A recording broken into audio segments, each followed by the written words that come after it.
I'm Philip Scharf, and I'm currently the interim Chief Executive Officer as well as Chief Operating Officer for Central Arizona Shelter Services. We're often referred to as CAS, and we are the largest and longest running emergency shelter provider in the state of Arizona. We have been running programs specific to seniors experiencing homelessness now since the middle of the COVID epidemic. And what we've been able to identify is a lot of needs, not only in the day-to-day, but needs in terms of how do we understand our clients as they're doing the intake process. So one of the things that we identified early was how are we going to assess things such as their likelihood of falling? Could we put them in any environment? Did we need to put them in an environment that had only low or lower based obstacles and those types of things? And so the functional need to understand allowed us to then think about what other needs our clients may have. And so that's everything from, being thoughtful of your restroom facilities and size and those things to really thinking about how are you going to do wayfinding in your space and how are you going to make sure people understand what is expected of them. Unfortunately, in our congregate space, the default is still bunk beds, right? It's cost saving, it's effective for that, it's space saving, all of those things. But a bunk bed is it's not a great environment for anyone other than probably my kids love it, but it's not a great environment for any adult to have to live in, and especially somebody that's older. So one of the accommodations is, do you have space and place for people that have ambulatory issues? So what are your doorways like? What are the weight of your doors like? Even if they are not ADA compliant, can you swap it out to be easier to open and get through? Thinking about reducing the amount of bunk beds you have so that you have more lower level only. Really thinking about how do you get the wand for your shower head down. We recently went through a process of expanding our showers and putting in, shower heads that could be taken down and moved around until we had the shorter woman come to us and say, that's all well and good, but I can't reach the shower head. And so you really have to pause and think about your physical space. And really try to get that perspective of understanding of, from a strength, from a size, from a conditioning standpoint, how can I function within this space? And then for us, we also think about their animals. So a lot of our senior clients are coming in with dogs and supportive animals. And so we have restrictions in our shelter of where they can be based on whether or not they have an animal. So are we able to carve out enough space for them so that we can accommodate what their needs are? So it's mindfulness, it's forethought. It's putting your self in their position.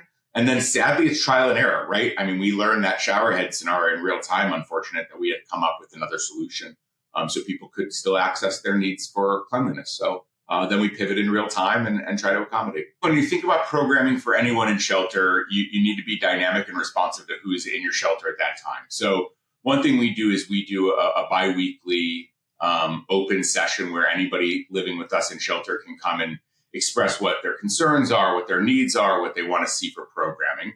And then explicitly really thinking about the programming for seniors. We have people that come in and really now are thinking about how do you get on All-Tex and the supportive systems around Alzheimer's. So that's not a programming experience that we would have thought about 15 years ago.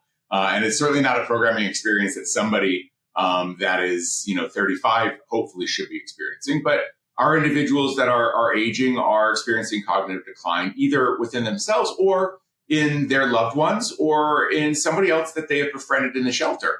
And so really raising programming awareness around what are signs of cognitive decline. They differ from behavioral health crises. And so how do we also make sure that our space generally understands the difference between somebody that might be having an acute behavioral health need and somebody that's experiencing dementia and might just be lost, right? There are differences between those. So, when we think about that programming for that older adult, it's not just for the older adult, but it's for norming the entire space.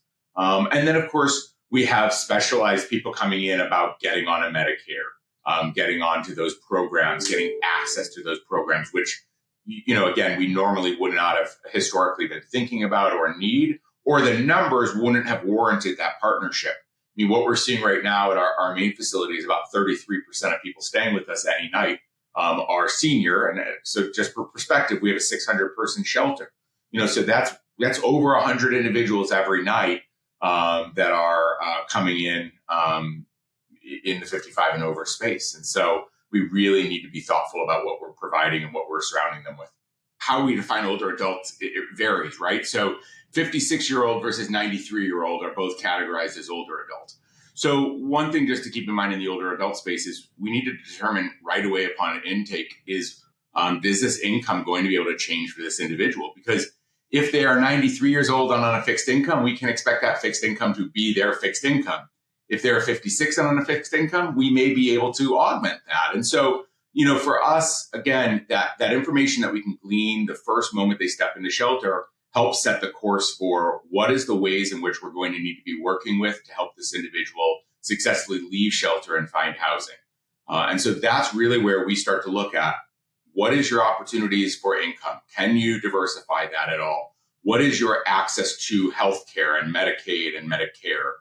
What is your access and information and knowledge around other services that, area agency on the aging and things provide? Because again, there is a safety network that's already developed in this space. And now the homelessness provider is an added, component to that.